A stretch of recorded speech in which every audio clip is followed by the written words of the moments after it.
Hello and welcome back to Unreal Gold Part 12, the end of the carrot. Audio log, please. Stardate X of Y. The ice caves and that nasty snow-covered ridge were leading me in the wrong direction, away from the shuttle, but I had no choice. When I fought my way into the fort and saw the teleporter, I didn't know what to think. Where would it take me? Closer to my goal or to some other part of the planet? My experience with these teleporters led me to believe it wouldn't take me too far, and I had no choice but to step on and find out. And it's a good thing that we did, for you see, we have successfully returned to escape from Nepali, the Nepali primary castle. Enter the spooky domain of Lord Nepali. Pay no attention to the door people. Enjoy your stay.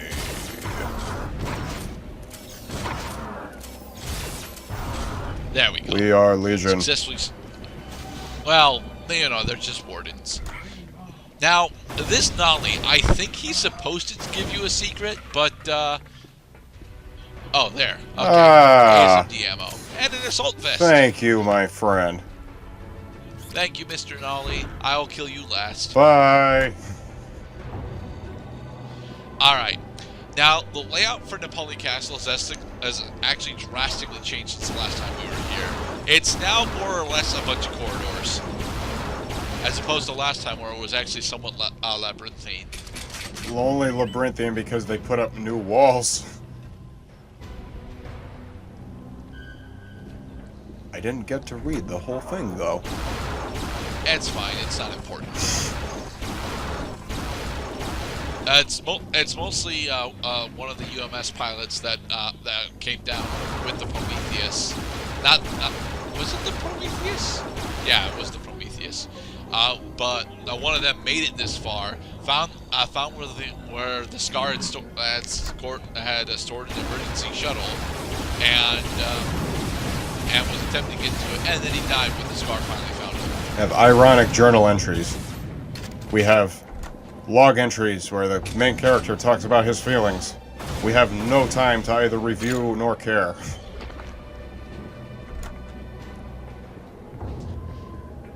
They're jumping over the goddamn walls. Yeah. It's okay, Sahagi. We know how this goes.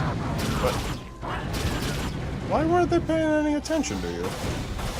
They wanted to get inside that door for some reason, and I'm not entirely sure why. Especially because they should have been able to just open the door, but... Now they never will. Shield belt. Alright, so... when LGR, the Lazy Game Reviewer, was doing his retrospective on Unreal Gold, he commented when he was doing his Unreal retrospective, he commented how Unreal Gold / Escape to Nepali doesn't really feel like it has a final confrontation. And this is only almost true. We do actually have a boss fight at the end here. It's just not a boss fight that you would actually call as a boss fight because, well, let's be honest, no one actually thinks of the fight that's coming up as an actual boss fight. But I do. I totally think that this fight that's coming up is an actual boss fight. But this is not the boss fight right now. This is a mook encounter. No. Yeah, this is just another mook encounter.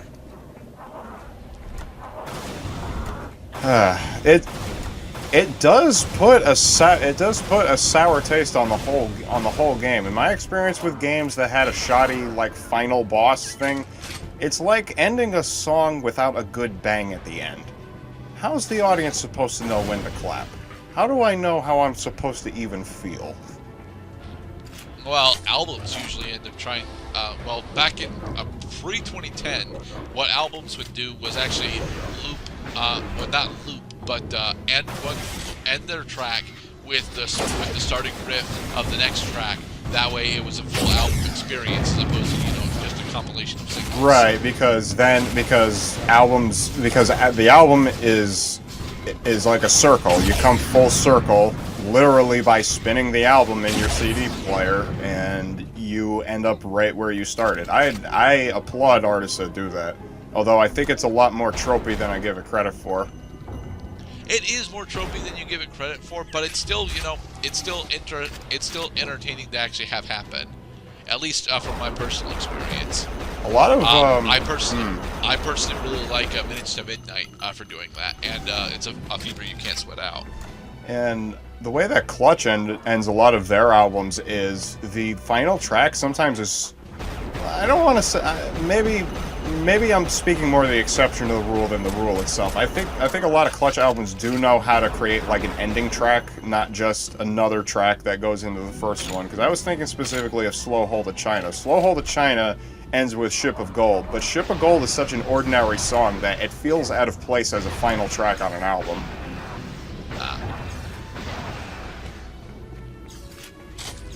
Or even Volbeat, still counting. Counting all the assholes in the room. I'm looking at you. Alright, we are approaching this boss fight. Oh, this looks very bossy. Is there going to be... It should. There's a super health down there. Is there going to be a gigantic demon from another dimension? Not gigantic and not from another dimension. So not Time Splitters 2 Notre Dame level. Right. Okay. It's not a Time Splitters boss.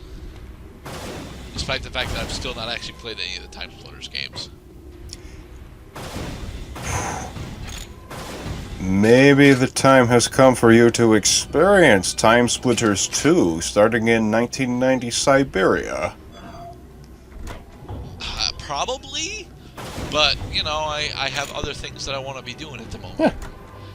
For example, I was supposed to go and listen to Tech Nine's new album, The Planet, and I got through like the first third of the album, and I'm like, it's okay, but it's not really catching me, and I dropped it.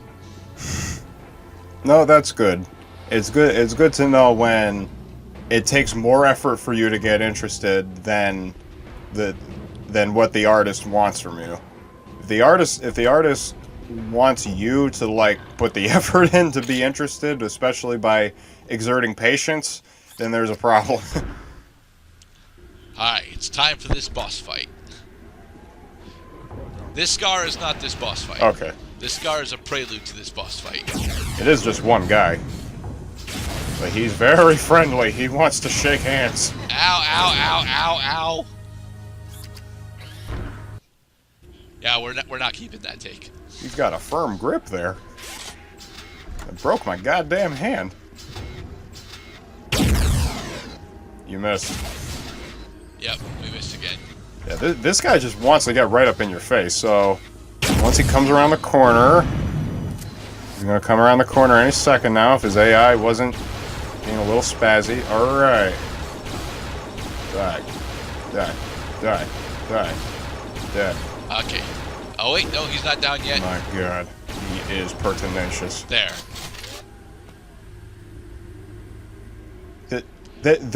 I know it's coming. There is something that's supposed to be here. I can feel it.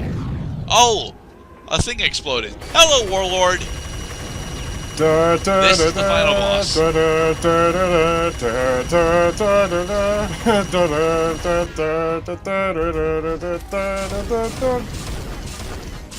Come on, he's not Crow, although that song does work for Cleaver too, so... But yeah, my general strategy, flat cannon his face off. Is this really just the demon from the first game? Yes, this is just Demon Lord from the first game. Although his name is actually Warlord, so. Son of a bitch. Oh, don't tell me. How could he already be dead? Well, he did eat a lot of my ammo, dude. Console, explain to me what the fuck. I'm personally glad that he's not like a giant warlord, but I will agree that it is. I will agree that it is somewhat. It's somewhat less than satisfying just to have the warlord as the final boss. I still equate that as a final boss because the arena that you're in is very much advantageous for him because of the corridor feel and how closed off it really is, and the fact that there's a bottomless pit in the middle, so you know you can't actually get into the middle. Yeah, but a bottomless pit doesn't enter into it if the final boss just attacks you on the same platform that you're standing on. Kind of. And what's the point of having wings if you don't fly? Well, he can fly. Wasn't doing it mostly in there because he decided to come into the corridors instead of actually flying. But at this point, and there we go. We have successfully completed Unreal Gold. Jesus Christ. Yeah, I feel just like that guy right there. I feel cold, dead, alone.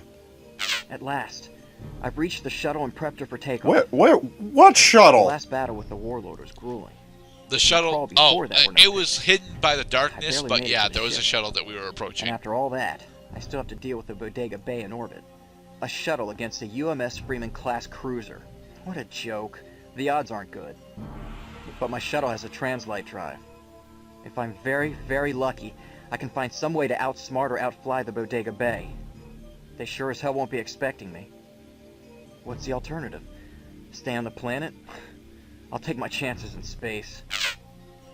Aw, but you could become incorporated into the Nolly culture. Ending cutscene, I guess. Yep.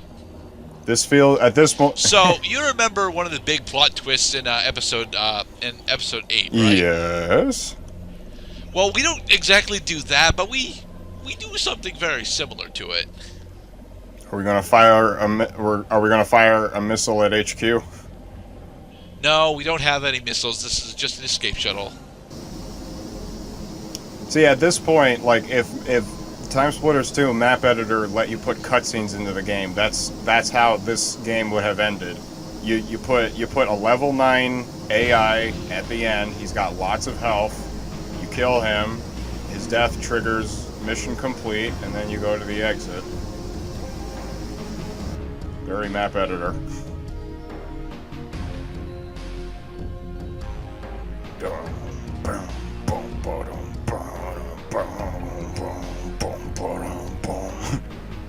Yes.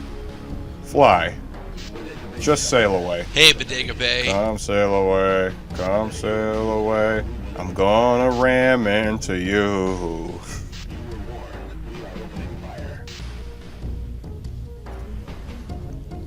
Those are just warlord rockets, you lying bastards. They're firing missiles at us. No. We are going to run away. What? We apparently tricked their homing rockets to hitting themselves. That is kind of cool, if only it was consistent with the rest of the game. That is not how you show a ship sailing away. You can't pull away the planet, too.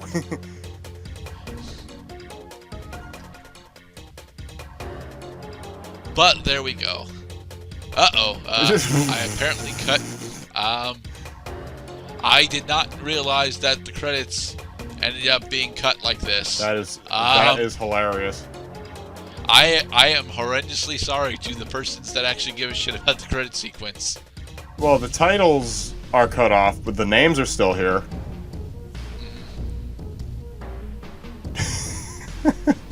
But yeah, Unreal Gold is awesome. I honestly think that because of it being significantly shorter than Unreal Classic, that it's actually a more player-friendly experience, if not nearly as grand. I still think that Unreal 1 on its own is actually one of the greatest survival experiences I've ever had. And Unreal Gold is much more of an action shooter experience, but it's still really damn fun. Much in the vein of Quake 2 and all of the other Doom clones that came out during this era.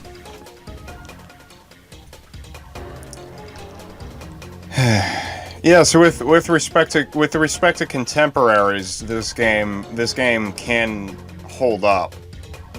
I still have a gripe with that. Throughout the entire game, did we encounter any enemies that did not appear in Unreal? Yes. And which ones were those? The new spiders, the giant brutes, the giant scar, and the swarmers. Because I was thinking that if I had to compare the Shivering Isles to the whole of Elder Scrolls 4 Oblivion, Shivering Isles actually introduced like gigantic enemies.